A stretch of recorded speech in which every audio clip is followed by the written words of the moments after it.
Hello and welcome back. So last lecture में हमने देखा था सेशन फोर था हमारा पी आई क्यूज डिस्कशन का। और ये हमारा सेशन है सेशन फाइव, फिफ्थ सेशन है। सो आई थिंक आपको, अगर प्रीवियस सेशंस अगर आपने देखा और आपको कुछ हेल्प मिला तो आप इस सेशन को भी कंटिन्यू करें, और हम पी वाई क्यूज के थ्रू ही पूरा सिलेबस रिवाइज करने की कोशिश करेंगे। ठीक है।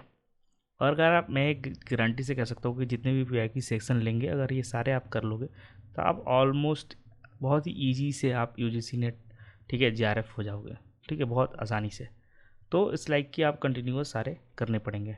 आपको जो भी कॉन्सेप्ट इसमें डिस्कशन हो, अगर आपको नहीं पता है तो आप उसको, या तो अगर हमने डिटेल में डिस्कस किया है तो उसको आप एक बार तो वहीं यहीं से नोट डाउन कर लें अपने पेपर में या कहीं भी।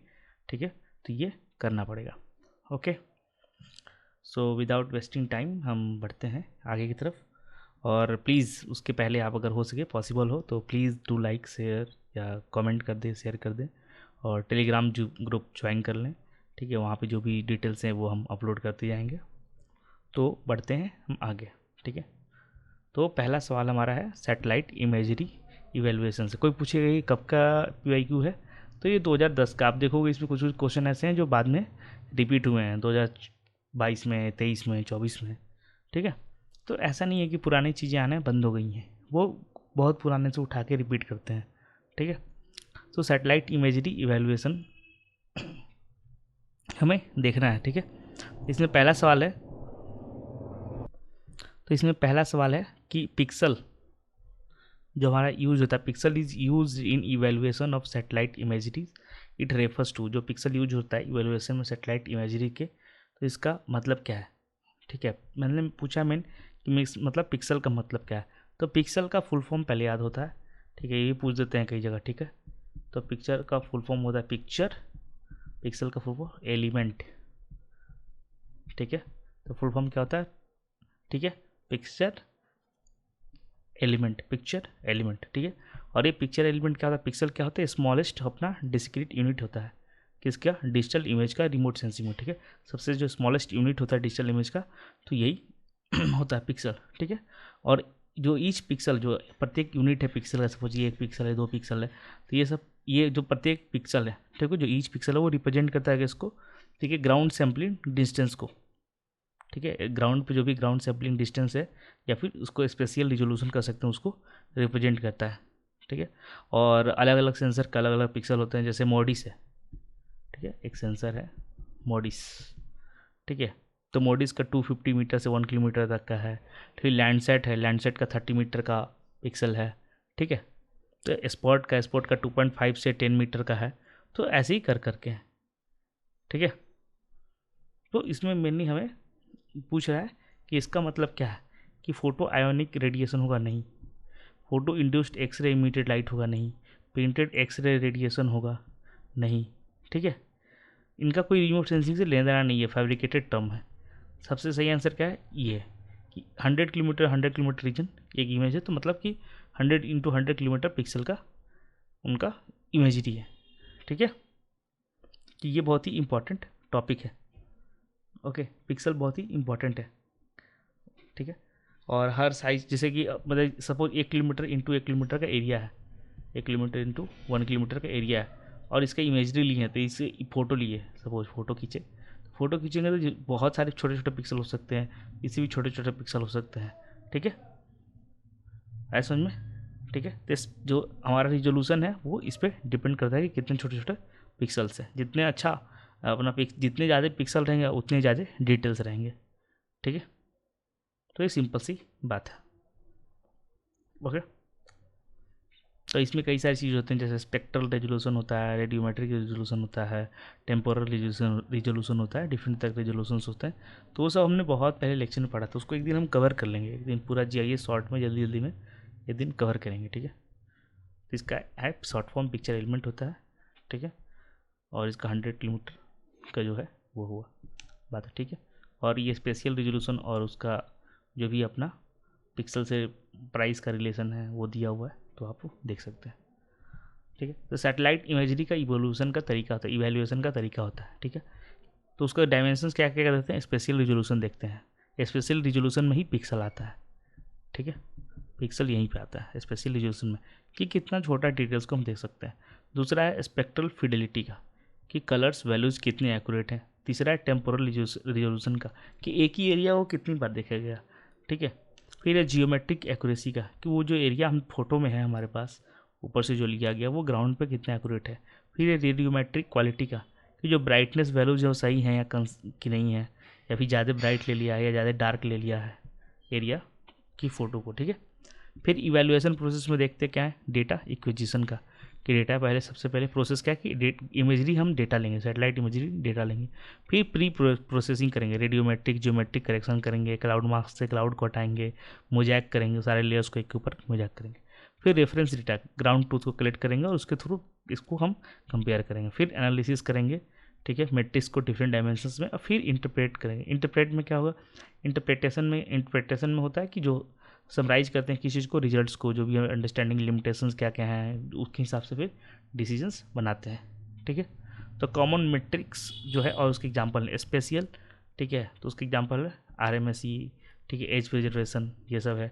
स्पेक्ट्रम में हो गया कोरिलेशन, ठीक है, सैम RMSE कि how well spectral value match. Temporal में है डेटा फ्रीक्वेंसी निकालते हैं। जियोमेट्रिक में, ठीक है, RMSE बायस है, ये सब निकालते हैं।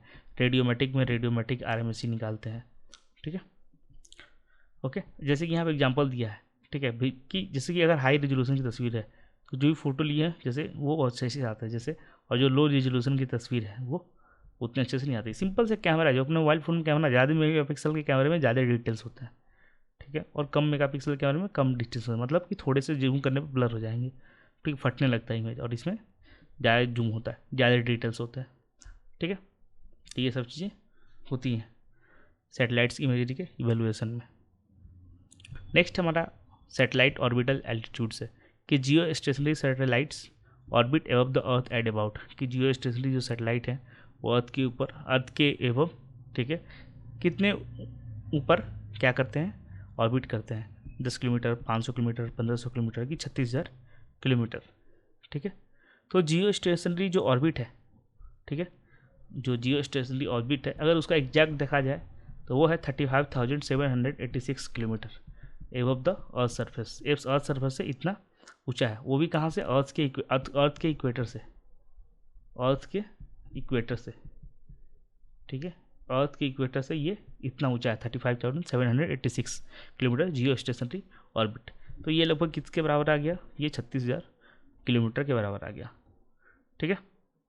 तो इस एल्टीट्यूड पे क्या होता है, जब सैटेलाइट ऑर्बिट रहता है तो अर्थ का जो रोटेशन पीरियड है ना 24 आवर्स का, उसके एग्जैक्टली जियो स्टेशनरी मतलब ये अर्थ है, इसके ऊपर हम सैटेलाइट छोड़े सपोज, ठीक है। अब ये इसका स्पीड सैटेलाइट का घूमने का और अर्थ का सेम है लगभग, ठीक है। तो क्या रहेगा कि उसका हमेशा सपोज कि इस एरिया को देख रहा है तो वो ये सपोज कि एरिया यहाँ से ये अर्थ मूव करता है, आपको पता है कि हमारा अर्थ रिवॉल्व किया, ठीक है, ठीक है। तो अगर सपोज कि एक सेकंड, मैंने पोल का बना दिया ना, पोल तो ऑलरेडी उसमें तो हिलने का ज़रूरत ही नहीं है। बेटर एग्जांपल लेते हैं, ये है अर्थ, ठीक है, ये है सैटेलाइट, ठीक है, और ये है जगह, ठीक है, ये है जगह और ये सैटेलाइट इसका रेयर है। अब क्या है कि अर्थ की स्पीड की घूम रहा है अर्थ, और ये भी घूम रहा है ऐसे, ठीक है, सेम रिवॉल्व कर रहे हैं, और इसका और ये क्या कर रहा है, ये तो रिवॉल्व कर रहा है, ये रोटेट कर रहा है अर्थ अपने एक्सिस पे, और ये कर रहा है रिवॉल्व कर रहा है अर्थ की चारों तरफ। तो इसकी जो रोटेशन की स्पीड है और इसके चारों तरफ घूमने की स्पीड है वो जियो स्टेशनरी सैटेलाइट में बराबर होगा। तो उससे फ़ायदा क्या होता है कि इस एरिया पे ऊपर हमेशा ये सैटेलाइट रहेगा, क्योंकि इनकी रोटेशन की स्पीड इसकी रिवोल्यूशन की स्पीड जब सेम हो जाएगी तो हर जब भी हम इसके क्या बोलते हैं कंपैरिजन में हम देखेंगे, ठीक है, रिलेशन में देखेंगे इसको, तो हमेशा ये इसके ऊपर ही होगा, क्योंकि इसकी स्पीड और इसकी घूमने की स्पीड सेम है, ठीक है। ये इमेज सपोज घूम के यहाँ पे आ गया तो ये सैटेलाइट भी घूम के तब तक यहाँ पे आ जाएगा, ठीक है। तो ये हमेशा इसके ऊपर है, तो ये जियो स्टेशनरी सैटेलाइट्स होते हैं, ठीक है, कि मतलब फिक्स्ड अर्थ की एक फिक्स पॉइंट पे वो हमेशा रहते हैं, ठीक है। तो इसको बोलते हैं जियो स्टेशनरी सैटेलाइट्स, ओके। जो हमारा ऑप्शन बी है वो तो 500 किलोमीटर है, तो ये हमारा लो अर्थ ऑर्बिट सैटेलाइट होता है, LEO, लो अर्थ ऑर्बिट होता है, ठीक है। जैसे कि इसमें इंटरनेशनल स्पेस स्टेशन है तो वो इसी में है, लो अर्थ ऑर्बिट में, ठीक है। और जो हमारा सी ऑप्शन है 1500 किलोमीटर, ठीक है। तो 1500 जो किलोमीटर हमारा पार्ट है किसका, मीडियम अर्थ ऑर्बिट का, ठीक है। मीडियम अर्थ ऑर्बिट का पार्ट है, ठीक है। जिसमें जैसे कि इस तरह के सैटेलाइट्स होते हैं, जैसे जीपीएस हो गया, जीएनएस हो गया, ठीक है। मेनली नेविगेशन वाले सैटेलाइट इसमें होते हैं। और 10 किलोमीटर के ऊपर तो नहीं, कुछ नहीं होता। Weather balloon max to max हो सकता है, ठीक है।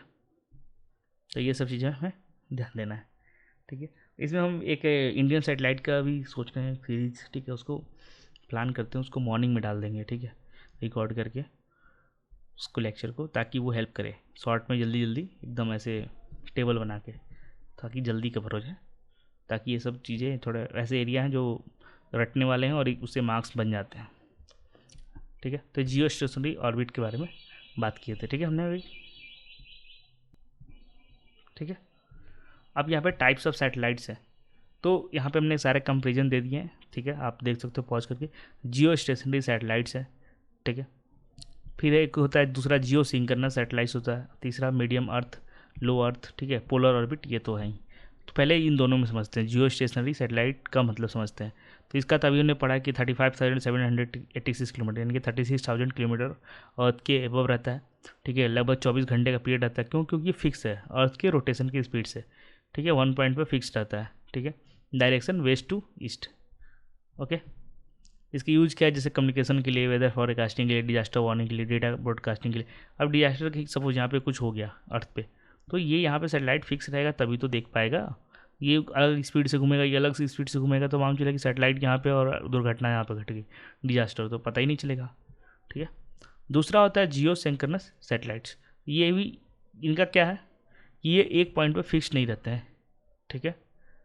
ये कैसे होते हैं? Appear to move in figure 8 in the sky, ठीक है। Orbit can be incline to the equator. ये जियो सिंक्रोनस होते हैं, ठीक है। ये भी 24 घंटा में एक चक्कर लगाते हैं, सेम एज अर्थ, बट इनका जगह फिक्स नहीं रहता है। कम्युनिकेशन के लिए यूज़ होते हैं, ठीक है, इस सब के लिए उपयोग होंगे।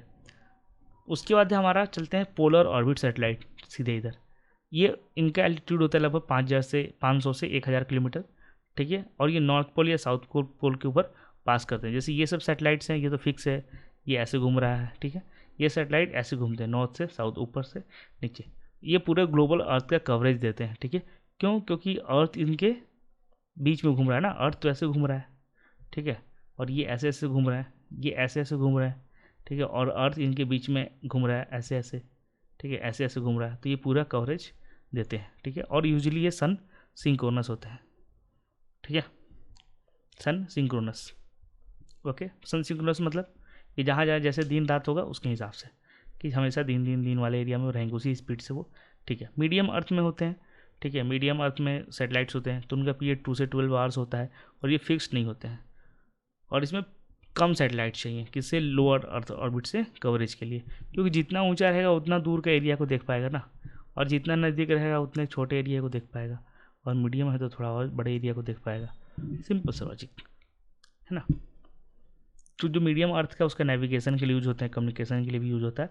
और जो लो अर्थ ऑर्बिट है ना, जैसे साइंस मिशन के लिए उपयोग होता है, अर्थ ऑब्जर्वेशन के लिए होता है, रिमोट सेंसिंग के लिए होता है, मिलिट्री का सर्विलांस है उसके लिए यूज होता है, ठीक है। तो यहाँ पे कोई कंपेरिजन टेबल दिया हुआ है, तो ये भी आप देख सकते हो, ठीक है। जो पोलर सैटेलाइट ऑर्बिट्स होते हैं वो सन सिंक्रोनस होते हैं, ठीक है। उससे फ़ायदा क्या होता है? वो सेम प्लेस पे, ठीक है, और सेम प्लेस पे और सेम टाइम पे सेम जगह पे जाएंगे। जैसे कि सपोज कि कोई सन सिंक्रोनस पोलर सैटेलाइट है, तो वो 2 बजे आपके शहर के ऊपर जाता है सपोज, तो नेक्स्ट डे भी 2 ही बजे जाएगा, उसके नेक्स्ट डे भी 2 ही बजे जाएगा, ठीक है। चलते हैं नेक्स्ट है डेवलपमेंट असेसमेंट से, कि environment assessment of A projects follows the following sequence. कि इसमें से सबसे पहले क्या होता है कि इन्वायरमेंट ऑडिटिंग पहले होता है, कि इन्वायरमेंट इम्पैक्ट असेसमेंट पहले होता है, ठीक है, कि इन्वायरमेंट मैनेजमेंट प्लान पहले बनता है, ठीक है। तो इसमें सबसे पहले क्या होगा? तो सबसे पहले तो हमें पता है कि EIA होगा, इन्वायरमेंट इम्पैक्ट असेसमेंट होगा, तो ये, लेकिन ये गलत है। सबसे पहले क्या होगा? इन्वायरमेंट इम्पैक्ट असेसमेंट, उसके बाद क्या होगा? इन्वायरमेंट मैनेजमेंट प्लान बनाएंगे, ठीक है। ये असेसमेंट कर लिए कि क्या होना चाहिए, फिर प्लान बना दिए कि हाँ ये सब होना चाहिए, ठीक है, और प्लान फॉलो चल रहा है, अब काम शुरू हो गया। फिर ऑडिटिंग होगा बीच बीच में जाकर कि जो प्लान बना है वो सही से काम कर रहा है कि नहीं, ठीक है। ये सब हमारा काम है, ठीक है। तो EIA के बारे में भी हमने पढ़ा हुआ है, तो उसको आप देख लेंगे, नहीं तो फिर से हम एक बार उसको भी देखते हैं, लेक्चर बना लेंगे, ठीक है। तो ये एक जनरलाइज्ड EIA का फ्लो चार्ट है। आई थिंक आपके अगर फ़ोन में देख रहे हो तो फिर तो ये तो बहुत छोटा दिख रहा हो, दिख ही नहीं रहा होगा, ठीक है। चलो इसको ग्रुप में डाल देंगे, आप देख लेना, ठीक है। ये फ्लो चार्ट है उसका, ठीक है, सिंपल सा, ओके। तो इसमें होता है क्या, होता है EIA होता है कि प्रोजेक्ट अप्रूव होने से पहले होना चाहिए इन्वायरमेंट मैनेजमेंट प्लान, EIA के बाद होता है, और इन्वायरमेंटल ऑडिट पोस्ट ऑपरेशन, मतलब प्रोजेक्ट शुरू हो गया उसके बाद होता है कि जो चीज़ आपने बोला है करने का वो सही से हो रहा है कि नहीं, ठीक है। एक बार इसको यहाँ पे देखेगा, तो यहाँ पे सबसे पहले क्या होता है ना, समझ लो आपकी, मैं बड़े में लिखता हूँ कि आप एप्लीकेशन सबमिट करोगे, ठीक है, स्क्रीनिंग के लिए कि भाई होना चाहिए कि नहीं, ठीक है। उसके बाद एक बनेगी, ठीक है, जो एप्लीकेशन को देखेगी, स्क्रीनिंग फॉर्म को देखेगी, वो बोलेगी कि हाँ भाई है कि नहीं, होना चाहिए कि नहीं, वो बोलेगी कि होना चाहिए, बोलेगी कि प्रोजेक्ट ही आपका फिजिबल नहीं है तो यहीं पे काम ख़त्म, कि नहीं नहीं हो सकता। अगर वो बोलेगी कि ठीक है EIA चाहिए, तो EIA भी उसमें कैटेगरी है, कैटेगरी A और कैटेगरी B, ठीक है।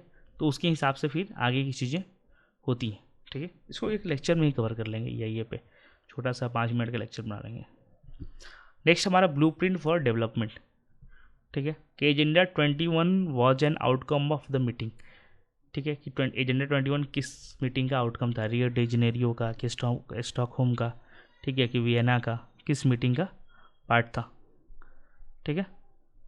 कौन पार्ट था, रियो डी जेनेरियो, ये 1992 का हमारा जो एजेंडा 21 का मीटिंग था। एजेंडा 21 की मीटिंग कब हुई थी, तो 1992 में, ठीक है। किस में, तो वो हुई थी UNCED अर्थ समिट में, ठीक है, 1992 में UNFCCC का था, ठीक है। उस समय CVD का भी मीटिंग, सब कुछ हुआ था एक साथ, ठीक है। तो इसका सही आंसर क्या है, रियो डी जेनेरियो, ठीक है, अर्थ समिट हुआ था जून 1992 में, ओके। तो ये हुई थी, और इसमें मेनली बात की गई थी 21st सेंचुरी में हमको कैसे डेवलपमेंट करना चाहिए, कैसे सस्टेनेबल डेवलपमेंट करना चाहिए, कैसे चीज़ों को सही से रखना चाहिए, करना चाहिए, ये सब उस समय बात हुई थी, ठीक है। चलते हैं हम आगे।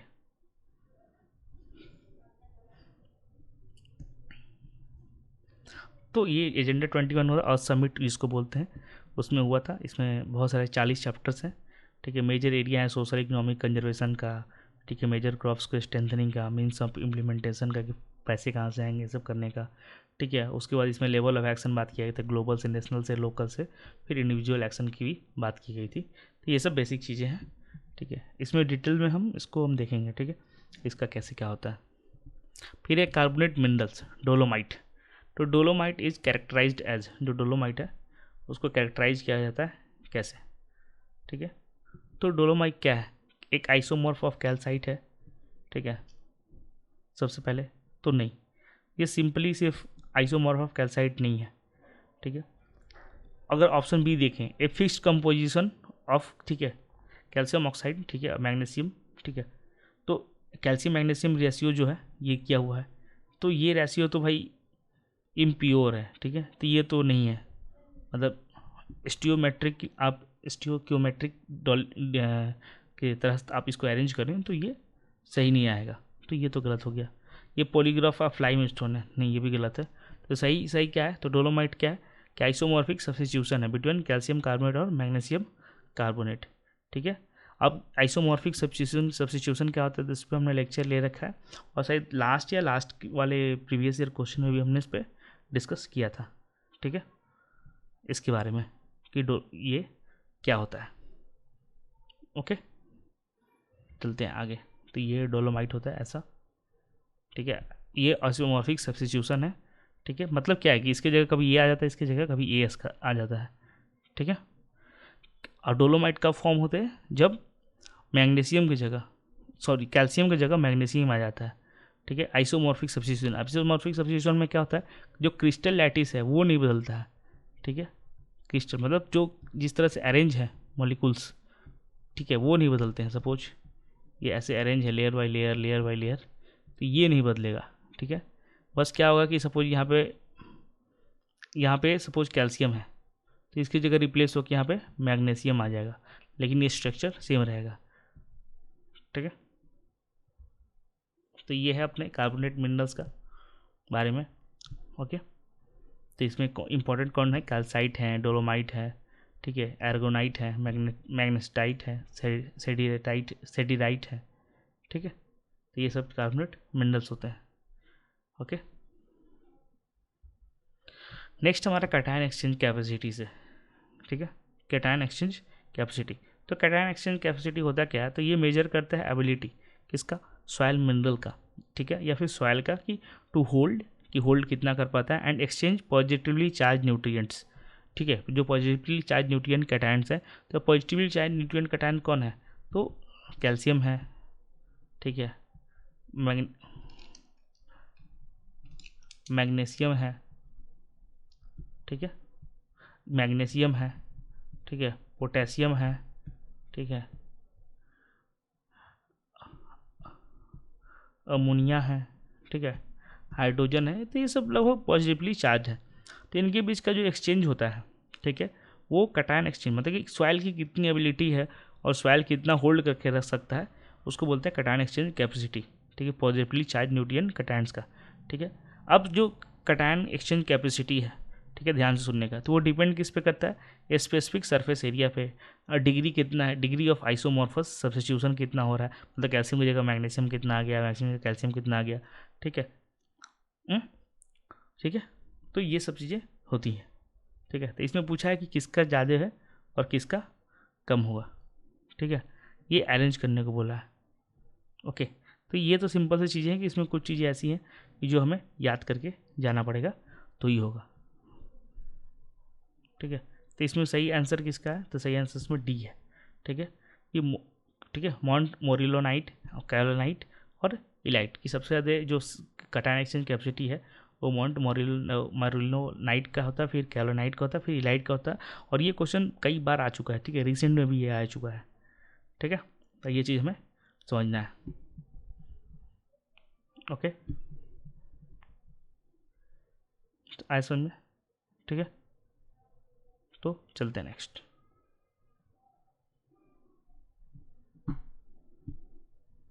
ठीक है,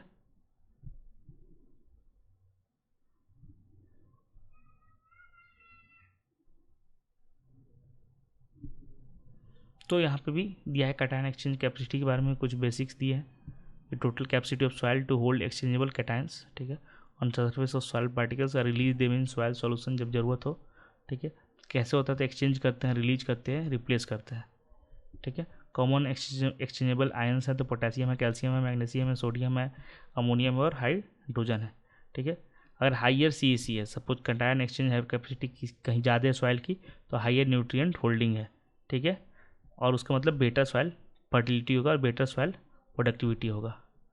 ठीक है, तो सैंडी सॉइल का जो टिपिकल होता है कैटायन एक्सचेंज कैपेसिटी वो सबसे कम होता है, और सबसे ज़्यादा किसका होता है, ऑर्गेनिक सॉइल का, पीट का। ठीक है, अब यहाँ पे क्ले मिनरल्स जो होते हैं उनके बारे में भी दिया हुआ है। ठीक है, तो इसमें सबसे कम किसका होता है, ठीक है, कैटायन एक्सचेंज कैपेसिटी, तो वो होता है कैओलिनाइट का। ठीक है, उससे ज़्यादा किसका होता है, तो उससे ज़्यादा होता है इलाइट का। ठीक है, फिर उससे ज़्यादा किसका होता है, ठीक है, तो उससे ज़्यादा किसका होता है, तो उससे ज़्यादा होता है स्मेटाइट का। ठीक है, या फिर क्या बोल सकते हैं, मॉन्ट मोरिलोनाइट का। ठीक है, उसके बाद क्या होता है वर्मिकुलाइट का, और उससे ज़्यादा भी होता है क्लोराइड का। ठीक है, एक्सचेंज कैपेसिटी।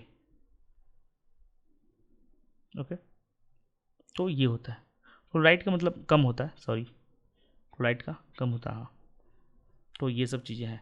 ओके, और सैंडी सॉइल का तो हम पढ़ लिए कम होता है, और CEC किसका ज़्यादा होगा, तो क्ले सॉइल का ज़्यादा होगा। और बेनिफिट हम पढ़ ही लिए हैं कि कैटायन एक्सचेंज कैपेसिटी का क्या होता है।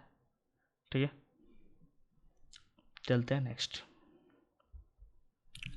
है कोल टैंक्स का एनर्जी डेंसिटी क्या है, increasing arrange in order of increasing energy content. ये किस में एनर्जी कंटेंट ज़्यादा होता है, फिर किस में कम होता है, फिर किसके कम होगा। तो सिंपल सी बात है, जिसमें कार्बन ज़्यादा होगा उसका एनर्जी कंटेंट ज़्यादा होगा, सिंपल लॉजिक। कार्बन परसेंटेज सबसे कम जिसका होगा, तो सबसे कम कार्बन परसेंटेज होता है पीट का, फिर उसके बाद आता है लिग्नाइट, फिर बिटुमिनस, फिर एंथ्रासाइट, लेकिन 90% प्लस कार्बन होता है। ठीक है, तो ये तो सिंपल लॉजिक है, इसमें कुछ खास था नहीं। ठीक है, क्यों? क्योंकि जैसे जैसे क्वालिटी बेटर होते जाता है, पुराना होते जाता है ना, और ज़्यादा कंप्रेस होते जाता है और ज़्यादा कार्बोनाइज होते जाता है, तो उसके अंदर का मॉइस्चर कम हो जाता है और कार्बन कंटेंट बढ़ते जाता है और एनर्जी डेंसिटी बढ़ती जाती है। ठीक है, तो सबसे पहले पीट होता है, फिर लिग्नाइट होता है जिसको ब्राउन कोल बोलते हैं, ये हमारे यहाँ बहुत पाया जाता है, फिर सब बिटुमिनस कोल होता है। ठीक है, ये मतलब कैटेगरी ठीक है, रखना तो रख सकते हैं, नहीं तो सीधे बिटुमिनस कोल होता है और फिर एंथ्रासाइट होता है। ठीक है, पीट को बनने में सबसे कम समय लगता है, और बिटुमिनस को बनने में, बिटुमिनस एंथ्रासाइट को बनने में सबसे मैक्सिमम समय लगता है। ठीक है, सबसे ज़्यादा समय, सबसे पुराना। ठीक है, कार्बन कंटेंट पीट में 50 to 60% होता है, लिग्नाइट में 60 to 70 होता है, सब बिटुमिनस में 70 to 80 होता है, बिटुमिनस में 80 to 90 होता है, और एंथ्रासाइट में 90 to 95 होता है। कैलोरीफिक वैल्यू किसका ज़्यादा होगा? एंथ्रासाइट का सबसे ज़्यादा होगा, पीट का सबसे कम होगा। ठीक है, और ये प्लांट मटेरियल से बनता है, ये ध्यान रखना। नेक्स्ट है BOD of effluents discharge on land for irrigation should not exceed. ठीक है, जो इफ्लुएंट डिस्चार्ज होते हैं, ठीक है, ऑन लैंड फॉर इरिगेशन, मतलब इरिगेशन जहाँ पे इरिगेशन होता है, ठीक है, जिस लैंड पे, और वहाँ पे कोई इफ्लुएंट डिस्चार्ज कर रहे हैं तो उसका बीओडी, ठीक है, किससे, मतलब किस लिमिट से ज़्यादा नहीं होना चाहिए, ये बताना है। तो ये तो बहुत ही बेसिक सा क्वेश्चन है, इसमें अगर याद है तो सही है, तो नहीं तो ठीक है। तो ये हमारा लिमिट है, ठीक है, 100 मिलीग्राम पर लीटर। ठीक है, ये जो सीपीसीपी का स्टैंडर्ड है उसमें 100 मिलीग्राम है। जो इनलैंड हमारे सरफेस वाटर जैसे सी है, सी नहीं, रिवर्स है, लेक है, उसके लिए 30 है, 30 मिलीग्राम पर लीटर है। ठीक है, पब्लिक सीवरेज के लिए ये बीओडी लिमिट लगभग 350 मिलीग्राम पर लीटर है। मरीन जो कोस्टल एरिया जो उसके लिए 100 है, लैंड फॉर इरीगेशन के लिए भी 100 मिलीग्राम पर लीटर है। ठीक है, ओके, तो ये सिंपल सा है। ठीक है, 100 ग्राम पर मिलीलीटर होता है।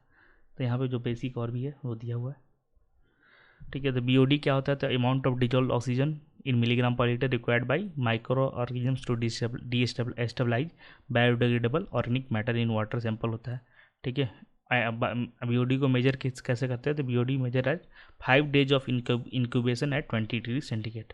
ठीक है, तो उस 5 दिन रखेंगे उसको, और उसमें कितने इंक्यूबेशन में और कितने उसमें बायोलॉजिकल ऑक्सीजन डिमांड, जो ऑक्सीजन का डिमांड कितना रहा 20 डिग्री टेम्परेचर को मेंटेन करते हुए, तो उस आधार पे इसका बीओडी निकलता है। ठीक है, अगर हाई बीओडी रहेगा तो ऑक्सीजन जल्दी खत्म हो जाएगा, जल्दी खत्म हो जाएगा तो एक्वाटिक लाइफ को फिर ऑक्सीजन नहीं रहेगा तो मर जाएंगे। ठीक है, उसके बाद वो एक तरह से वाटर अनफिट हो जाएगा। ठीक है, क्योंकि उनके डेड बॉडी सब कुछ इसी में रहेंगे, फिर फॉल ऑर्डर आने लगेगा, टेस्ट खराब हो जाएगा पानी का। ओके, तो ट्रीटेड जो fluent discharge on land for irrigation है, अनरिस्ट्रिक्टेड अगर करना है तो 30 ग्राम पर लीटर है। ठीक है, और ट्रीटेड एफ्लुएंट डिस्चार्ज लैंड पे करना है तो 100, तो इसी को हम लेंगे। ठीक है, discharge in inland surface water, ठीक है, drinking water source without conventional treatment है तो वो है 20। ठीक है, अगर क्लास ए क्लास बी पूछेगा तो वो है 2। ठीक है, discharge in inland surface water class B outdoor bathing का है तो 3। Discharge in inland surface water class 3 drinking water source with conventional treatment and disinfection है कि ठीक है, सोर्स ले रहे हैं लेकिन उस वाटर को बाद में ट्रीट करते हैं तो वहाँ 30 है। ठीक है, ठीक है, फिर inland surface water class D जैसे कि प्रोवोकेशन ऑफ वाइल्ड लाइफ या फिशरीज है तो वहाँ भी 30 है। और सी में क्या है? तो सी में हमारा 100 है। ठीक है, सी हमारा कोस्टल एरियाज में क्या है? कोस्टल एरियाज में हमारा 100 है, लेकिन सी में क्या है? सी में 30 है। ठीक है, कोस्टल एरियाज में हमारा 100 है, बट डिस्चार्ज सी में करते हैं तो वह वापस से 30 है।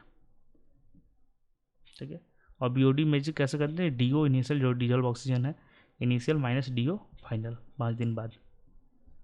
चलते हैं next. Atmospheric radio active windows, ठीक है, परमिट करता है thermal radiation of which wavelength to leave earth, किस वेवलेंथ का करेगा? तो हमें पता है कि शॉर्ट वेवलेंथ आता है। ठीक है, और लीव किसको करना है? लीव कौन कर पाता है? Long wavelength. लॉन्ग वेवलेंथ क्या होगा? इंफ्रारेड में आएगा। इंफ्रारेड में मतलब कि 7, ठीक है, 7 नैनोमीटर से, ठीक है, 700 नैनोमीटर से, ठीक है, क्या होगा? ज़्यादा होगा तो 7 नैनोमीटर, 7 to 12 ये होगा, ये इंफ्रारेड में आता है। ठीक है, ओके, तो जो इंफ्रारेड होता है हीट, तो हीट जो हमारा होता है ना एटमॉस्फेरिक विंडो को वो पार करके चला जाता है, तो उसके कारण से, ठीक है। इंफ्रारेड विंडो जो होता है उसका वेवलेंथ होता है 7 to 12, ठीक है, mu metre, where the atmosphere is transfer to earth going long wave radiation, ठीक है। और उसके बाद earth thermal radiation peak at 10 mu metre, while green house gas observe at most wavelength. This specific window allows heat to, मतलब इसकी जो wavelength है ना इसके नीचे वाला, उसको ग्रीन हाउस गैस से ऑब्जर्व कर लेते हैं, बट इसको नहीं कर पाते हैं, तो ये आराम से हीट बाहर चला जाएगा। नहीं जाता हीट ना, तो अर्थ के टेम्परेचर बहुत ज़्यादा हो जाते हैं, ठीक है, बहुत बहुत ज़्यादा। इसीलिए जो क्लाउड्स होते हैं ना, क्लाउड्स इसको भी ट्रैप कर लेते हैं काफ़ी हद तक, ठीक है। इस वेवलेंथ को भी क्लाउड इंफ्रारेड को ट्रैप कर लेते हैं। तो अगर किसी दिन आप देखे होगे, अगर घर में आप होगे, तो अगर मॉर्निंग में स्काई साफ़ है और पूरा तेज़ धूप आ रहा है दोपहर तक, और फिर दोपहर में से 3 बजे के आसपास क्लाउड फॉर्मेशन हो गया, ठीक है, तो आप देखोगे शाम को बहुत काफ़ी जो होता है बॉडी मतलब अनईजी फील करती है, मौसम अजीब सा लगने लगता है कि क्या ये गर्मी अचानक से लगता है बढ़ गई, और अजीब सा फील होता है। क्यों? क्योंकि ये जो अब तो दिन में तो जाएगा नहीं, दिन में भी अपना इंफ्रा रेडिएशन तो जा रहा है, लेकिन उससे ज़्यादा आ भी तो रहा है। लेकिन अब शाम होने के बाद क्या होता है कि अब इंफ्रा रेडिएशन जो है हीट अपना अर्थ का एस्केप करने लगा स्पेस में, लेकिन अब क्लाउड्स हैं ये ऑब्जर्व कर लेंगे, फिर वो वापस भेज देंगे। उसके कारण क्या होता है कि बहुत कम एस्केप कर पाता है, इसके कारण ओवरऑल टेम्परेचर बढ़ जाता है, ठीक है। और अगर सुबह में क्लाउड है, अगर आप कभी ऑब्जर्व करना है कि सुबह में क्लाउड है, दोपहर तक 2-3 बजे तक क्लाउड रहा, और फिर स्काई साफ़ हो गया, क्लियर स्काई हो गया, तो उसी दिन आप देखना कि टेम्परेचर अचानक से काफ़ी गिर जाता है 4-5 डिग्री तक, 5-6 डिग्री। क्यों? क्योंकि काफ़ी हीट शाम को जब इनकमिंग आना था तो क्लाउड ने ऑब्जर्व कर लिया, तो इनकमिंग उतना हुआ नहीं, मतलब रिफ्लेक्ट हो गया, बाउंस बैक कर गया इस पे से, आया चला गया, ठीक है। दिन के टाइम, शाम के टाइम, फिर रात में स्काई क्लियर हो गया, तो इनको जगह मिल गया आराम से पूरे खुले आसमान में जाने के लिए, तो स्पेस में चले गए, तो अर्थ का टेम्परेचर, सरफेस टेम्परेचर घट गया, ठीक है। यहाँ भी ये इंफ्रारेड विंडो का जो है अपना जो इंफ्रारेड विंडो है, ठीक है, जो ट्रांसपेरेंसी विंडो उसका ये डायग्राम दिया हुआ है, ठीक है, कि किस रेंज में ऑब्जॉर्प्शन होता है, स्कैटरिंग होता है, वो दिया हुआ, ठीक है। तो ये एटमॉस्फेरिक ट्रांसपेरेंसी का बारे में थोड़ा सा डिटेल्स है, आप पॉज करके पढ़ सकते हो, ठीक है। कि एटमॉस्फेरिक ट्रांसपेरेंसी क्या होता है कि refers to degree to which atmosphere transmit solar radiation from sun to earth surface, ठीक है। इस सन से आया और फिर अर्थ से सन की तरफ भी जाएगा, ठीक है। जो एटमॉस्फेरिक ट्रांसपेरेंसी को इफेक्ट करते हैं वो है water vapour, dust, smoke, clouds हो गए, ओजोन गैस हो गया, एरोसोल पोल्यूटेंट्स हो गया, एटमॉस्फेयर का थिकनेस है, ठीक है। और ये ट्रांसमिसिविटी का फॉर्मूला है कि global solar radiation at surface divided by extra terrestrial solar radiation, ठीक है। और इसका, ठीक है, रेंज करता है 0 to 1 के बीच में, ठीक है। अगर 1 है तो कंप्लीट ट्रांसपेरेंट है, और 0 है तो नो ट्रांसमिशन है। तो नेक्स्ट क्वेश्चन है ओजोन डिप्लीटिंग सब्सटेंसेस से, कि किन सब्सटेंसेस का ओजोन डिप्लीट होता है, ठीक है। तो इसको देख, ओजोन डिप्लीटिंग सब्सटेंस की बात की गई है कि इसमें से पूछा है कि कौन सा है कि जो कि 3 कंस्टिट्यूएंट की बात की गई है जो कि कंट्रीब्यूट करता है टुवर्ड्स स्ट्रेटोस्फेरिक ओजोन डिप्लीशन, के स्ट्रेटोस्फेयर में जो अपना ओजोन का लेयर होता है उसको डिप्लीशन में, उसको घटने में कौन से 3 कारक हैं, ठीक है। ओके, तो देखते हैं सबसे पहले इधर से, ठीक है। तो इसमें CFC11 चलो सही होता है, CFC3 13 भी हो सकता है, लेकिन H2, ठीक है, तो ये तो नहीं करता है, ठीक है, ये डिप्लीट नहीं करता है स्ट्रेटोस्फेरिक ओजोन को, ठीक है, हाइड्रोजन तो नहीं करता है। फिर इसमें ऑक्सीजन है तो ये भी नहीं डिप्लीट करता है। फिर इसमें NO2 है तो ये ट्रोपोस्फेरिक पॉल्यूटेंट है तो ये भी नहीं करता है, ठीक है। फिर इधर आते हैं CFC11, CFC12 है और N2O है, तो ये करते हैं, ठीक है। ये सब क्या है, तो ये सब CFC11 क्या है, CFC12 क्या है, तो ये तो क्लासिक क्लोरोफ्लोरो, ठीक है, कार्बन्स हो गए, ठीक है, तो ये तो करते ही करते हैं, ठीक है। और हमारा N2O है तो ये भी करता है, जो अपना नाइट्रस ऑक्साइड है तो ये भी स्ट्रेटोस्फेरिक ओजोन को डिप्लीट करता है, ठीक है। उसमें रिएक्शन होते हैं और चेन टूटता है और फिर वो डिप्लीट करता है, ठीक है। इसमें क्या है ना, जैसे कि N2O है ना, ठीक है, तो ये ओजोन के साथ रिएक्ट करता है, ठीक है।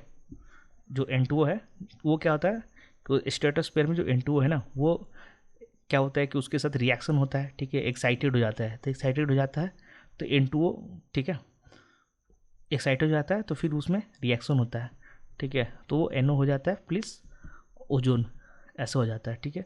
फिर इससे आप देखो तो क्या बनेगा, NO2 प्लस O2, तो अब O3 तो ख़त्म हो गया ना, O3 ओजोन है, तो फिर यहाँ पे कमी हो गया, ठीक है। फिर से ये ब्रेक डाउन होगा, ठीक है, फिर से ये ब्रेक डाउन होगा, फिर से ये रिएक्शन होगा और फिर से ये साइकिल चलते रहेगा, ठीक है।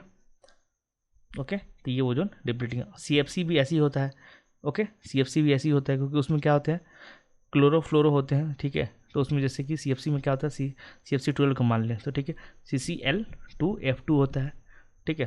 तो इसमें क्लोरीन होता है, तो क्लोरीन क्या होता है, वो रिएक्ट करता है ओजोन के साथ, ठीक है, फ्री रेडिकल की तरह काम करने लगता है एटमॉस्फेयर में। क्यों? क्योंकि UV रेडिएशन ना इस बॉन्ड को ब्रेक कर देते हैं, ठीक है। तो क्लोरीन एकदम मस्त सा बहती सा हवा में होता है कि हवा में बहते हुए जा रहा है, ठीक है, स्ट्रेटोस्फीयर में, क्योंकि वो आज़ाद हो गया, आज़ाद पंछी की तरह उड़ रहा है, और फिर देखता है ओजोन तो उसके साथ बॉन्ड बना लेता है, तो बॉन्ड बनता है तो ClO हो जाता है और ये फिर O2 हो जाता है, फिर ठीक है। फिर ये ClO टूटता है, ठीक है, ये ClO फिर टूटता है और फिर ये ClO दूसरे O3 के साथ मिलता है, फिर वो ऐसे ये कंटिन्यू हो जाता है, तो इस तरह ओजोन डिप्लीट होता है, ठीक है। तो ये सब चीज़ें हैं, वही बात है यहाँ पे लिखा गया है। आज के डेट में जो अपना N2O है हमारा, ठीक है, नाइट्रस ऑक्साइड, वो आज की डेट में डोमिनेंट ओजोन डिप्लीटिंग सब्सटेंस में आता है, ठीक है। और इसके लिए फेज आउट करने के लिए क्या है, ओजोन जो डिप्लीटिंग सब्सटेंस है उनको फेज आउट करने के लिए कौन सा प्रोटोकॉल है, तो मॉन्ट्रियल प्रोटोकॉल 1987। ओके, तो चलते हैं नेक्स्ट। अब है कि what is the ecological succession, से कि what is the core mechanism of biological community change in ecological succession, कि सबसे कोर मैकेनिज्म क्या है बायोलॉजिकल कम्युनिटी चेंज, ठीक है, इकोलॉजिकल सक्सेशन में, ठीक है। तो इसमें क्या क्या है ऑप्शन, तो old species are replaced by new, ठीक है, तो ये पार्सली ट्रू है बट इनकम्प्लीट है, पूरे एक मैकेनिज्म को एक्सप्लेन नहीं करता है।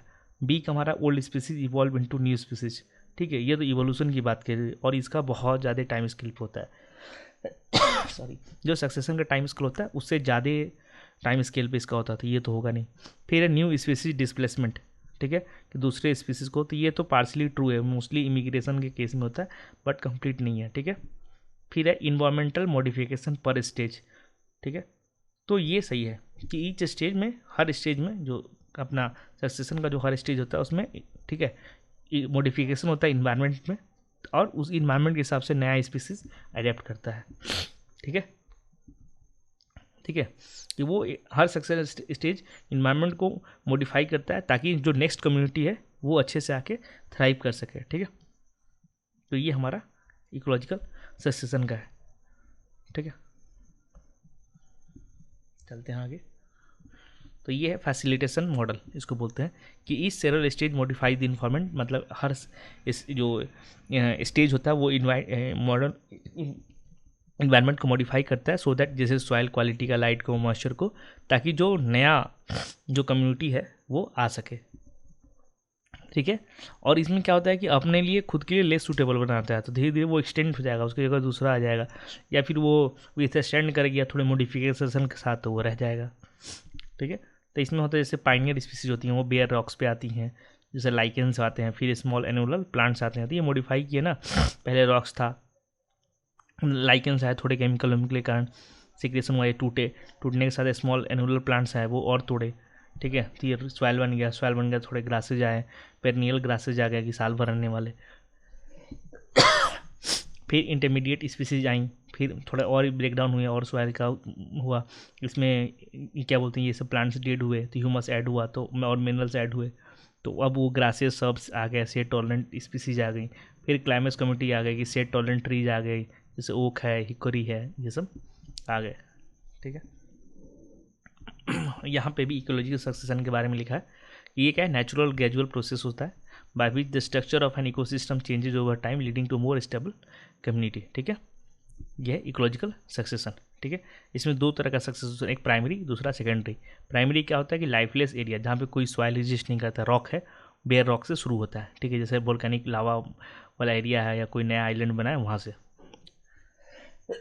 सेकेंडरी सक्सेशन क्या होता है कि वो उस एरिया में स्टार्ट होता है जहाँ पे सॉइल ऑलरेडी प्रेजेंट है बट कम्युनिटी डिस्टर्ब हो गया, जैसे कि आग लग गया, सब कुछ खत्म हो गया, बाढ़ आ गया, सब कुछ खत्म हो गया, खेती कर दी है, सब कुछ खत्म हो गया, पेड़ सारे काट दिए, ठीक है। तो वो ज़्यादा फास्टर है, वो कुछ सालों से लेके कुछ दशकों में हो जाता है। लेकिन जो प्राइमरी सक्सेशन वो काफ़ी स्लो है, क्योंकि अभी रॉक से लाइकन मॉस से जाएंगे, धीरे धीरे सॉइल बनेगा, सॉइल का डेप्थ बढ़ेगा, तो इसमें ठीक है सैकड़ों से हज़ारों साल लग जाते हैं, ठीक है। प्राइमरी सक्सेशन स्लो है, सेकेंडरी सक्सेशन फास्ट है। अब स्टेजेस क्या होते हैं प्राइमरी सक्सेशन के, तो वो देख लेते हैं। पहले तो न्यूडेशन, ये कि बेयर एरिया है, कोई लाइफ नहीं है, कोई सॉइल नहीं है।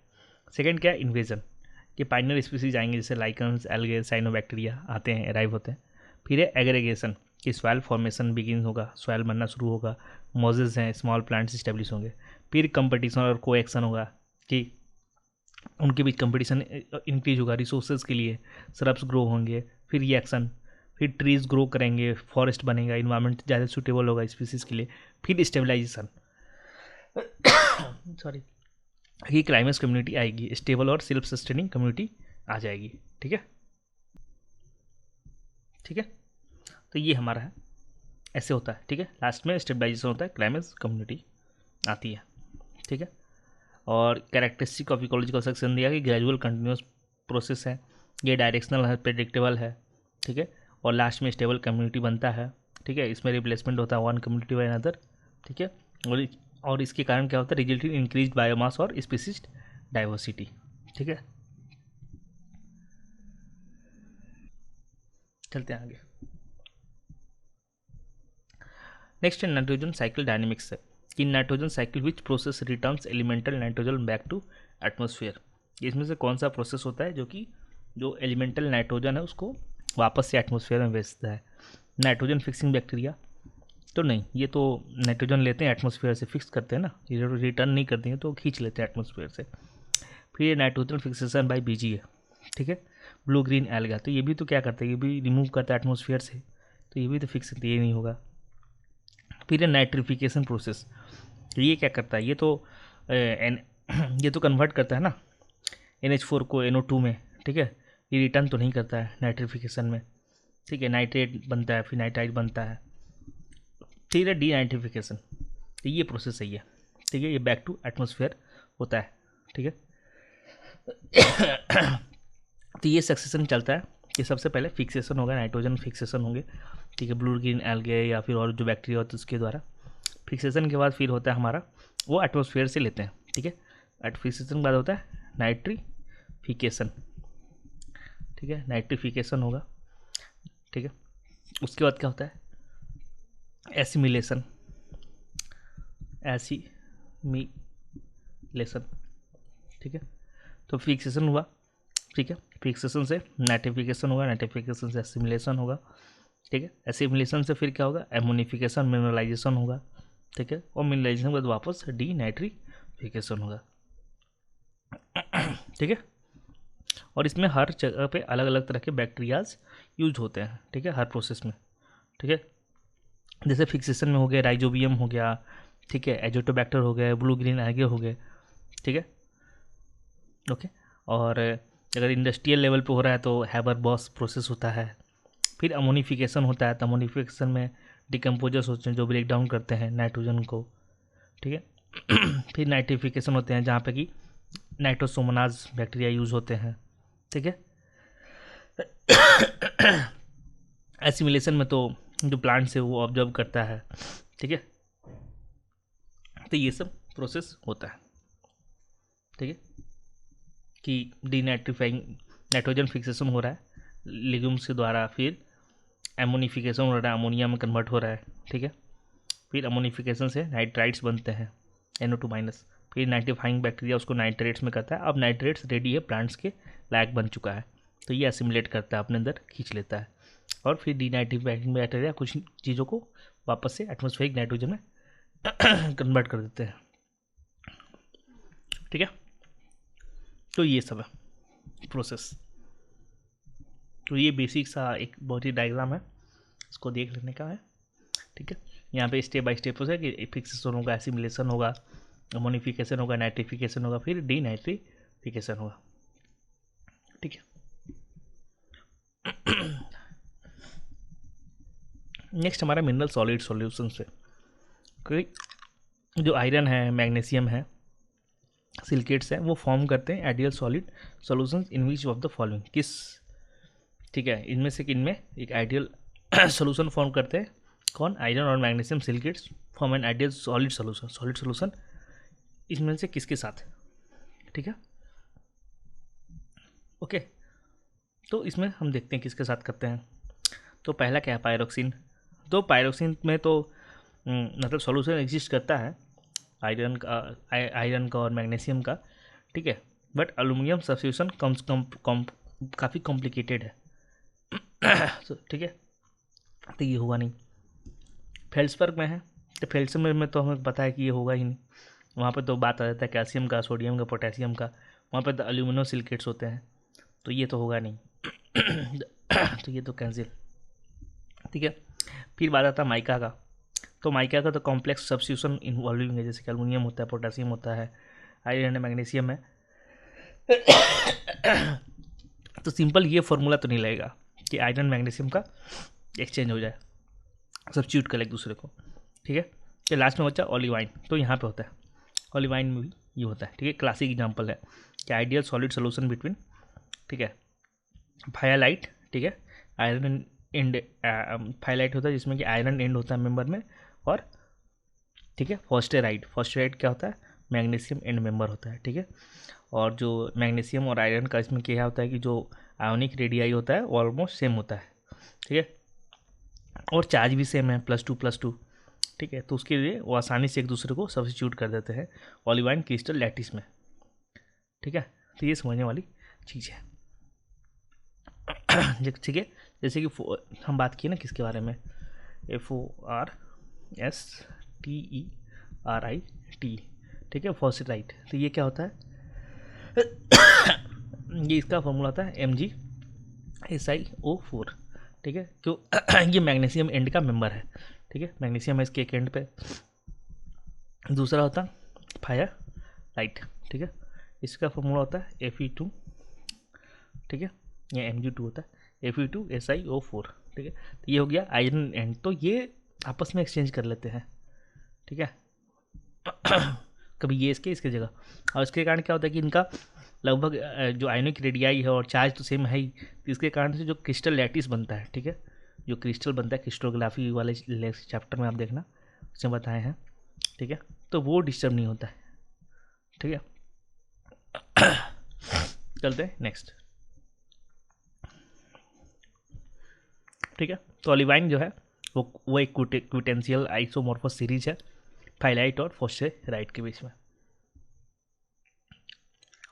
नेक्स्ट हमारा फेल्ड्सबर्ग आइडेंटिफिकेशन का, which of the following chemical notation represents plagioclase. तो इनमें से कौन करता है, ठीक है, इसका सही आंसर है अपना डी, ठीक है,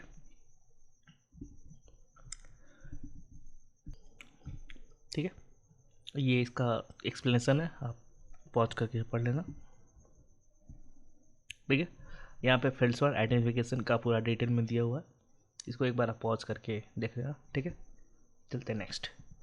सो हमारा नेक्स्ट क्वेश्चन है इन्वायरमेंटल लेजिस्लेशन से। क्वेश्चन है, government of India has enacted various acts for protection and conservation of environment, however more inclusive act is, मतलब मोर इंक्लूसिव मतलब अम्ब्रेला एक्ट पूछ रहा है कि इसमें से कौन होगा। तो वाटर एक्ट तो नहीं होगा, एयर एक्ट नहीं होगा, फॉरेस्ट एक्ट नहीं होगा, तो होगा क्या, इन्वायरमेंट प्रोटेक्शन एक्ट 1986, इसको अम्ब्रेला लेजिस्लेशन भी बोलते हैं, ठीक है, या फिर मदर एक्ट भी बोलते हैं, क्योंकि बहुत ज़्यादा कंप्रेहेंसिव है और इंक्लूसिव है इन्वायरमेंट लॉ, मतलब बहुत सारे जो लॉ हैं इसके अंडर में बना था। ये बना कब था, जब भोपाल गैस ट्रेजिडी हुआ था 1984, उसके बाद ये इनेक्ट हुआ था 1986 में, ठीक है।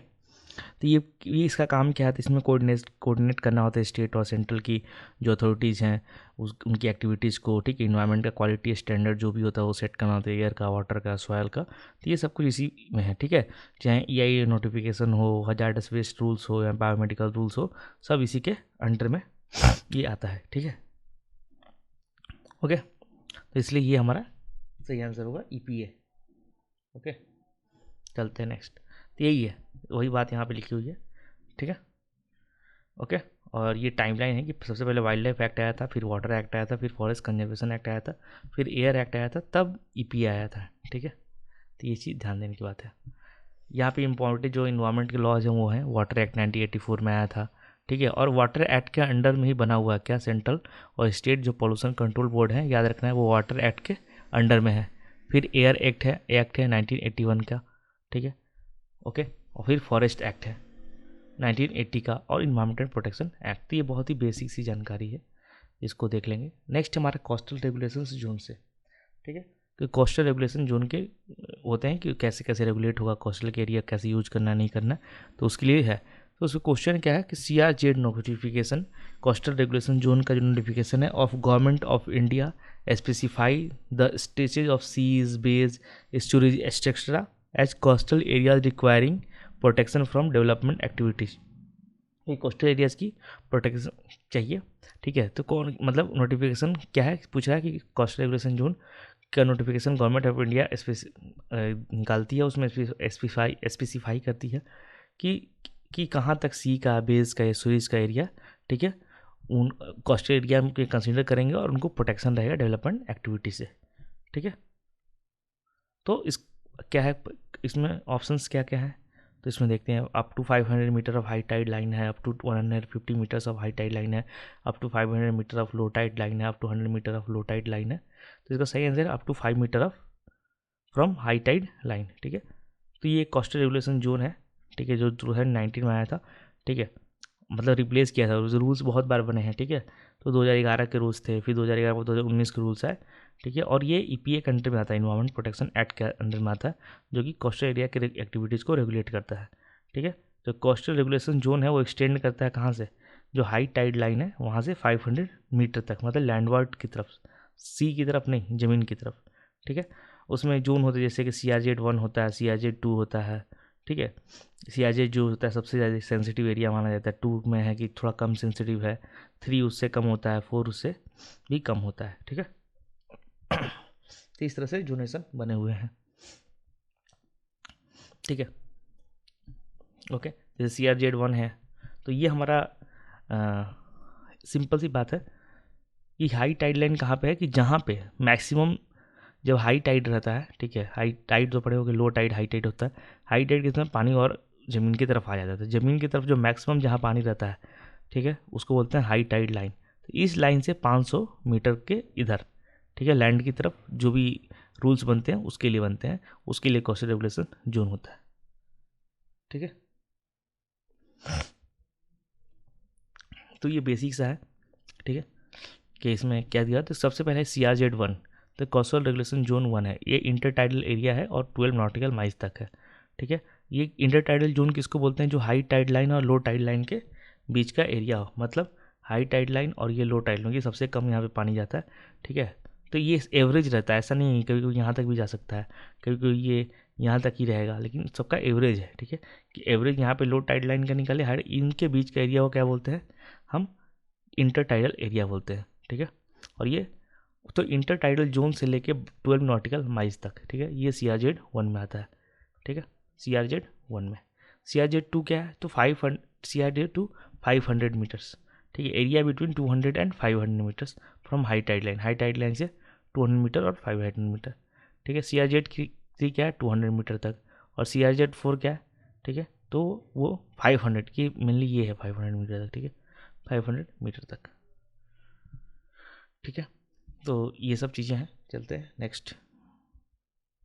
नेक्स्ट हमारा इन्वायरमेंटल ऑडिटिंग से, कि an objective of environment audit का ऑब्जेक्टिव क्या है, कि raw material and waste minimisation, energy conservation monitoring to improve technical competency. तो देखा जाए तो सबका सब है, तो इसका सही आंसर है ऑल द एबव, कि इन्वायरमेंटल ऑडिट का सब है। इन्वायरमेंट ऑडिटिंग होता क्या है, तो ऑडिट एक सिस्टमेटिक है, डॉक्यूमेंटेड और पीरियोडिकली हम करते हैं, मतलब एक फिक्स पीरियड हर साल या 6 महीने पे, और ऑब्जेक्टिवली इवेलुएट करते हैं कि कैसे कोई ऑर्गेनाइजेशन है या कोई मैनेजमेंट है वो काम कर रहा है, इन्वायरमेंटल परफॉर्मेंस उनका कैसा है, जो इन्वायरमेंटल लॉज हैं, रूल्स है, रेगुलेशंस हैं, उसको कितना कंप्लाई कर रहा है, नहीं कर रहा है। तो इसके लिए इन्वायरमेंटल ऑडिट होता है कि एनर्जी कंजर्वेशन कैसा है, क्लीनर एनर्जी सोर्सेज का कितना यूज़ कर रहे हैं, नहीं कर रहे हैं। ठीक है, वेस्ट का मैनेजमेंट कैसा है, ये सब कुछ A to Z, ठीक है, इन्वायरमेंटल ऑडिट में आता है। ठीक है, इसमें डायमेंशन होता है कि resource efficiency, energy management, capacity building और कंप्लायंस, ये मेनली 4 मेजर डायमेंशंस होते हैं। ठीक है, तो ये इन्वायरमेंटल ऑडिटिंग का प्रोसेस है। ठीक है, कि लीगल सब कुछ करते हैं, वही जो बेसिक चीज़ें मैंने बताया। उसमें कंप्लायंस होता है, परफॉर्मेंस होता है, सिस्टम होता है, ड्यू डिलिजेंस होता है, फॉलो अप ऑडिट, ये सब होता है। ठीक है, और ऑडिट जो क्राइटेरिया है वो ISO 4001, ठीक है, 4001, ठीक है, के अंडर में आता है। ठीक है, ठीक है, सिंपल सी बात है। ओके, तो जो भी ऑडिटिंग के जो प्रिंसिपल हैं, ठीक है, वो मेनली कहा गया, हाँ, जो ऑडिटिंग के प्रिंसिपल्स है वो मेनली ISO, ठीक है, ISO, ठीक है, 14010 से लेके 14012, ठीक है, इसके अंडर में इसके जो भी स्टैंडर्ड्स है कि ऑडिट का है ना स्टैंडर्ड्स, ठीक है, तो ISO 14010 से लेके 14012 तक स्टैंडर्ड है जो कि गवर्न करते हैं इन्वायरमेंटल ऑडिटिंग प्रिंसिपल्स को और उसके प्रैक्टिस को, क्या क्या करना है क्या नहीं करना है। ठीक है, ओके, और जो 14001 है, तो ये EMS सर्टिफिकेशन स्टैंडर्ड को, ठीक है, कि इंटरनल रेगुलर आपका इंटरनल ऑडिट हो रहा है कि नहीं, उसके लिए ये होता है इसके अंडर में। ठीक है, उसके लिए स्टैंडर्ड्स बने हुए हैं। नेक्स्ट हमारे इकोलॉजिकल यूनिट्स है कि biome is a natural community of, biome एक नेचुरल कम्युनिटी है किसका, plants in geographical region, animals in geographical region, plants in Arctic region. तो इसका सही आंसर है plants and animals in geographic region, कि प्लांट्स और एनिमल्स दोनों की बात की गई है। ठीक है, तो बायोम क्या, लार्ज जियोग्राफिकल एरिया होता है characterise by specific type of climate that supports a characteristic community of plants, animals and microbes adapted to those condition. ठीक है, जैसे कि वेजिटेरियन टाइप्स हो सकता है, ठीक है, क्या किस तरह के एनिमल्स होंगे, ठीक है, किस तरह के प्लांट्स होंगे। तो विटकर क्लासिफिकेशन है, biomes are characterise based on mean annual temperature and precipitation. जो विटकर ने क्लासीफाई किया था बायोम्स को प्रेसिपिटेशन और टेम्परेचर के हिसाब से, कि जहाँ पर एकदम कम टेम्परेचर है, ठीक है, और बारिश भी कम है, तो उसको एरिया को बोलेंगे टुंड्रा, जहाँ की हमेशा बर्फ़ी जमा रहा है। ठीक है, ठीक है, फिर बोरियल, बोरियल में क्या है, थोड़ा बारिश भी ज़्यादा हो रहा है, टेम्परेचर भी ज़्यादा है, तो वो बोरियल हो गया। ठीक है, ऐसे कर करके क्या है, जहाँ पे सब बहुत ज़्यादा गर्मी भी है, बहुत ज़्यादा बारिश है, वो कौन सा एरिया हो गया, ट्रॉपिकल रेन फॉरेस्ट। ठीक है, डेजर्ट में क्या होगा, टूंड्रा मतलब कोल्ड डेजर्ट ही मान के चलो। ठीक है, हॉट डेजर्ट में क्या है कि टेम्परेचर ज़्यादा होना चाहिए लेकिन बारिश कम होना चाहिए। ठीक है, तो ये हो गया हमारा, ठीक है, ये ओके, तो ये टेम्परेट डेजर्ट हो गया, वहाँ टेम्परेचर कम होगा। और सब ट्रॉपिकल डेजर्ट क्या हो गए, और ज़्यादा गर्म होंगे, जैसे कि अपना थार है, सऊदी अरबिया, दुबई हैं, ये लोग सब ट्रॉपिकल डेजर्ट है। ठीक है, और जो एरिया है अपना लद्दाख का, ये सब क्या है, सब ट्रॉपिकल डेजर्ट्स है, थोड़े ठंडे होते हैं वो। ठीक है, जैसे मंगोलियन डेजर्ट है तो वो सब ट्रॉपिकल है, वो सॉरी वो टेम्परेट डेजर्ट्स है।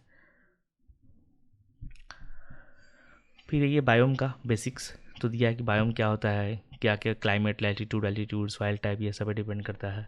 ठीक है, और बायोम्स में क्या होता है, टुंड्रा होता है, टाइगा होता है, टेम्परेट डिसिडियस फॉरेस्ट होते हैं, ट्रॉपिकल रेन फॉरेस्ट होते हैं, सवाना होगा, डेजर्ट होगा, ग्रासलैंड है, मेडिटेरियन है, चपराल है, ठीक है, अल्पाइन है, तो ये सब बायोम्स है।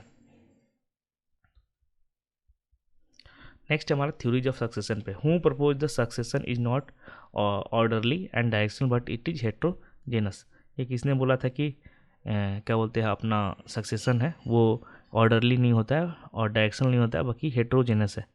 ठीक है, तो किसने बोला था, क्लेमेंट साहब ने बोला था कि एगलर साहब ने बोला था कि टांसले साहब ने बोला था कि एडिटर साहब ने बोला था। तो सही आंसर है एगलर साहब ने। ठीक है, तो फ्रैंक एगलर, ठीक है, उन्होंने प्रपोज किया था, ठीक है, कि ये जो सक्सेशन होता है वो हेट्रोजेनस है, ना कि ऑर्डरली है या डायरेक्शनल है।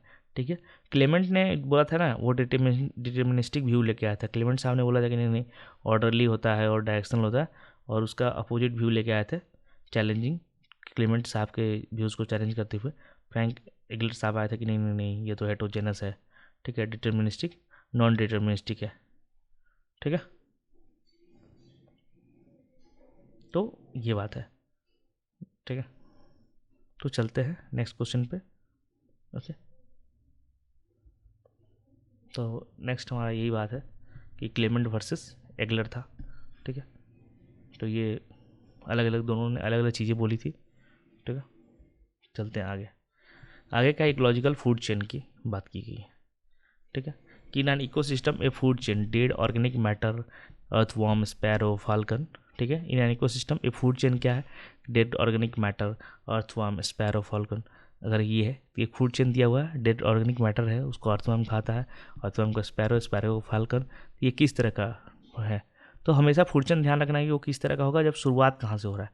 शुरुआत कहाँ से हो रहा है, डेड ऑर्गेनिक मैटर से, यानी कि ये डेटिडेटस फूड चेन होगा, ठीक है। ये काउ से शुरुआत होता, प्लांट से तो ग्रेजिंग प्लांट्स और काउ, तो फिर ग्रेजिंग फूड चेन हो जाता। ये काउ को अगर लायन खा रहा होता, ठीक है, यहाँ से शुरू होता काउ को लायन, तो ये प्रेडेटर फूड चेन हो जाता, ठीक है। तो इस तरह से ये चीज़ें हैं, ठीक है। तो चलते हैं नेक्स्ट, ओके।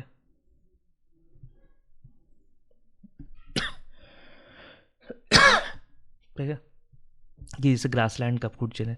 अब ये एग्जाम्पल है ना अलग अलग रीजन में, जोग्राफिकल रीजन, जैसे ग्रासलैंड में है तो वहाँ पे ग्रास होता है, ग्रास ऊपर होता है, फ्रॉग, स्नेक, हॉक। पॉन्ड में क्या होता है, फाइटोप्लैंक्टन्स होते हैं, जो प्लैंक्टन्स होते हैं। ये पॉन्ड वाला भी सेम लेक में होता है और यही वाला सेम सी में भी होता है, ठीक है। बस ये है कि हिरॉन टॉप कंज्यूमर्स नहीं होते हैं, बिग फिश वहाँ पे टॉप कंज्यूमर होते हैं सी में।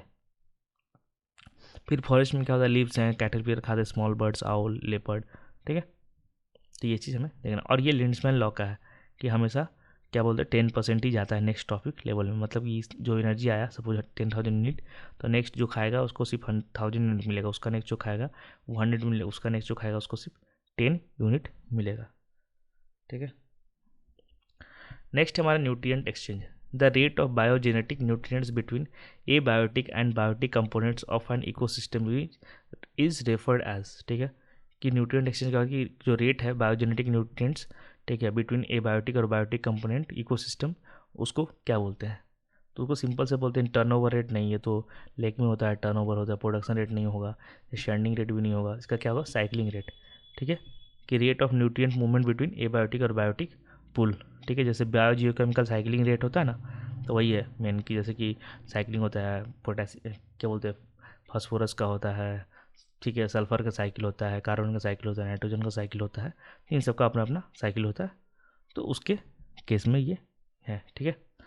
तो जो हमारा क्या बोलते हैं रिजर्वायर पूल होता है, ठीक है, तो हमारा कुछ कुछ साइकिल होता है जो कि गैसियस होता है, जैसे कि कार्बन का, नाइट्रोजन का, ऑक्सीजन का, हाइड्रोजन का, ये सब क्या है, ये मोस्टली गैसियस है। क्यों, क्योंकि इसका रिजर्वायर पूल क्या है, एटमॉस्फेयर है, एटमॉस्फेयर है, इसलिए गैसियस साइकिल हो गया, ठीक है। लेकिन जैसे हमारा क्या सपोज कि कैल्शियम है, ठीक है, तो वो क्या है, तो उसका रिजर्वायर पूल तो इस पत्थर से है ना, तो वो क्या सॉलिड हो गया, ठीक है। तो इस तरह पे सॉलिड और गैसियस साइकिल सब डिपेंड करता है, ठीक है। सल्फर क्या है, तो सल्फर का भी सॉलिड है, तो भी सॉलिड साइकिल्स है, गैसियस नहीं है। चलते हैं आगे, तो ये बायोकेमिकल साइकिल है। स्टैंडिंग स्टेट क्या होता है, तो ये total quantity of nutrient present in specific pool at one time. Turnover rate मतलब होता है speed at which whole pool is renewed, मतलब लेक में होता है लेक टर्नओवर, ऊपर का पानी नीचे, नीचे का पानी ऊपर, ठीक है। ये अलग अलग साइकिल है, कार्बन साइकिल है, नाइट्रोजन साइकिल है, वाटर साइकिल है, फास्फोरस साइकिल है, सल्फर साइकिल है, इस पर हमने लेक्चर ले रखा है, ठीक है। ये बेसिक सा चीज़ होता है। नेक्स्ट पूछा है national park of India, which one of the following page is not correctly matched regarding national park and their location. कि इसमें कौन सा सही नहीं है, कौन सा नेशनल पार्क कर दिया है लोकेशन के हिसाब से तो सही नहीं है, ठीक है। तो नीलगिरी तमिलनाडु में, नीलगिरी तमिलनाडु में ही होता है, ठीक है। नीलगिरी बायोस्फीयर रिजर्व है जो कि तमिलनाडु, केरला, कर्नाटक तीनों में है, ठीक है। तो ये नीलगिरी उसका पार्ट है, और खासकर नीलगिरी डिस्ट्रिक्ट है तमिलनाडु में। फिर सुंदरबंस, सुंदरबंस कहाँ है, तो वेस्ट बंगाल में, ये भी सही है। नंदा देवी उत्तर प्रदेश में, ठीक है, तो ये नंदा देवी उत्तर प्रदेश में, ठीक है। तो ये क्वेश्चन क्या है, उत्तराखंड में है, ठीक है, यूपी में नहीं है, उत्तराखंड में है। और जो कान्हा है तो वो मध्य प्रदेश में है। तो ये जब सवाल आया था ना, तो उस समय ये क्वेश्चन में यही कन्फ्यूजन हो गया था कि उत्तर प्रदेश लिखा था, लेकिन उसके पहले बंटवारा हो चुका था, लेकिन उन्होंने क्वेश्चन देते समय जो बहुत पहले आया था सवाल, तो ये नहीं ध्यान दिया, तो ये यूके कर लें, अगर इसको उत्तराखंड कर लेते तो ये सही है, और कान्हा मध्य प्रदेश में है, ना कि राजस्थान में, ठीक है।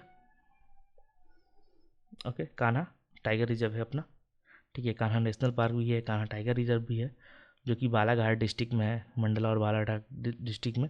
और यहाँ पे फेमस जो होता है जंगल बुक, जो इंस्पिरेशन मिला था रुडयार्ड किपलिंग को लिखने को, तो कहा जाता है कि यहीं से उन्होंने लिया था। और यहाँ एक और ख़ास बात है कि कान्हा में होम है किसका, तो बारहसिंघा का, ठीक है, रेयर बारहसिंगा जिसको स्वैम्प डियर भी बोलते हैं। ठीक है, चलते हैं नेक्स्ट। ठीक है, कान्हा नेशनल पार्क, वहाँ पे टाइगर वगैरह पाए जाते हैं। ठीक है, और ये उत्तराखंड में नंदा देवी। ओके, नेक्स्ट हमारा इकोटोन, कि इकोटोन क्या होता है। ठीक है, इकोटोन क्या है, इकोसिस्टम है, ए जोन ऑफ एन इकोसिस्टम है, क्या अन इकोलॉजिकल स्टडी है, ए जोन बिटवीन टू इकोसिस्टम। तो सही आंसर है ए जोन बिटवीन टू इकोसिस्टम। जो दो इकोसिस्टम के बीच का जो ट्रांजिशन जोन होता है, बाउंड्री एरिया होता है, उसको बोलते हैं इकोटोन। ठीक है, उसको क्या बोलते हैं, इकोटोन। ओके, जैसे कि सपोज कि ये फॉरेस्ट एरिया है, ठीक है, और ये डेजर्ट आ गया। ठीक है, तो उसके बीच में जो एक एरिया होता है ना, क्या होता है कि जहाँ पे घास होते हैं बहुत। ठीक है, तो उसको क्या बोलते हैं, ग्रासलैंड। तो ग्रासलैंड क्या है, इकोटोन है। किसके बीच का, तो टेरेस्ट्रियल और डेजर्ट इकोसिस्टम के बीच का। ठीक है, ऐसी मार्सलैंड होता है। ठीक है, तो ये सब भी होते हैं। ठीक है, तो दो इकोसिस्टम के बीच का जो ट्रांजिशन वाला एरिया है वो हमारा क्या कहलाता है, इकोटोन। ठीक है, और एक होता है इको लाइन। इको लाइन क्या है, ग्रेजुअल ग्रेडियंट बिटवीन इकोसिस्टम। ठीक है, कि इको लाइन होता है एक इमेजिनरी लाइन है, जो कि हो गया कि जो ग्रेजुअल ग्रेडियंट बनता है दो इकोसिस्टम के बीच में। ठीक है, और एक होता है इको टाइप।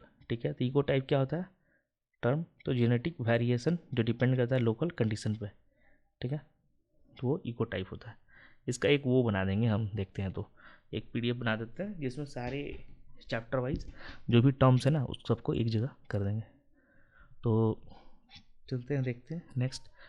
ठीक है, तो ये ट्रांजिशन जोन है एडजेसेंट इकोसिस्टम के बीच में। ठीक है, और इसको यहाँ पे एक फिनोमेना आता है एज इफेक्ट। एज इफेक्ट मतलब यहाँ के भी जीव जंतु थोड़ा रहते हैं, इधर के भी जीव जंतु थोड़ा रहते हैं, तो उस एरिया में ज़्यादा जीव जंतु, ज़्यादा डाइवर्सिटी हो जाता है इकोटोन में। ठीक है, तो ये इकोटोन के बारे में है, जैसे फॉरेस्ट और ग्रासलैंड है, उसके बीच में लैंड वाटर के बीच में होता है, रिवर फ्लड प्लेन के बीच में होता है, माउंटेन वैली के बीच में होता है। ठीक है, ओके, दो चलते हैं नेक्स्ट। तो कोई क्वेश्चन है तो आप कमेंट में लिख दें, कोई सजेशन है तो आप भी लोग कमेंट में लिख दें। ठीक है, और टेलीग्राम ग्रुप ज्वाइन कर लें, वो इस चैनल के डिस्क्रिप्शन में मिल जाएगा आपको। और प्लीज़ इसको लाइक करें, शेयर करें, आपको हेल्प पहुंचा है तो। ठीक है, मिलते हैं नेक्स्ट लेक्चर में, थैंक यू।